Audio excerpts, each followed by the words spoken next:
UNCP baseball head coach Paul O'Neill following a pair of wins in a doubleheader against Georgia Southwestern, 8-6 in Game 1, 10-8 in Game 2. Coach, your thoughts from Game 1 first. Game 1, thought we pitched the ball well. I thought it took Jesse a little bit of time to get going, but once he finally hit his stride, I thought he did really well as the game got on later in the innings and so forth. In the beginning, he struggled a little bit. Thought we got some timely hitting. We fell behind, then we got ahead, and things kind of worked in our favor in Game 1 right there. Game 2, unfortunately, we fell behind again. We regained the lead, and then we fell behind again, and then we regained the lead. So it was a seesaw type game for us in Game 2 with some dramatics at the end. Now, the big story in Game 1, the 6-run fourth inning, your team seems to be very capable of doing that a lot of times. Yeah, I mean, it gets contagious sometimes when, you get guys on, you get a couple of hits.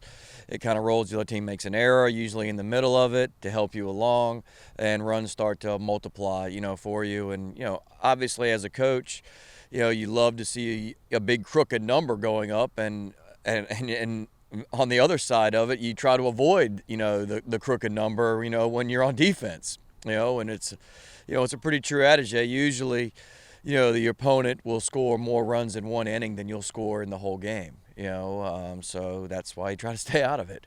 Yeah, the one negative you could look at for your team would be the defense, especially towards the end of the second game. How much of that is perhaps fatigue playing a doubleheader and committing errors, and how much of that is just guys just making errors? Guys just making errors. Fatigue is not a factor in it whatsoever. We made errors at the end of the first game, okay, to tell you the truth. We kicked the ball around there.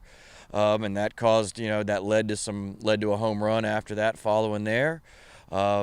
We turned around in the first inning of the second game and we make an error there. So, I mean, there goes your theory on that. It's just our inability to move our feet and catch ground balls the right way and finish plays and so forth. It's something that we work on every day at practice. We're trying to get better at it. The kids are trying. They don't go out there and say, hey, I'm going to make an error, right now, just like a pitcher doesn't go out there and say, I'm going to walk somebody. They're trying as hard as they can. They work at it all the time. It's just a process that we're going to keep plugging away at it, and, when we do play really good defense, it seems like we always win, but, we didn't play great defense and we found a way to win today. So that was definitely a positive. In the second game, the late game heroics from Stabel Aliman Saba, go ahead 3-run home run.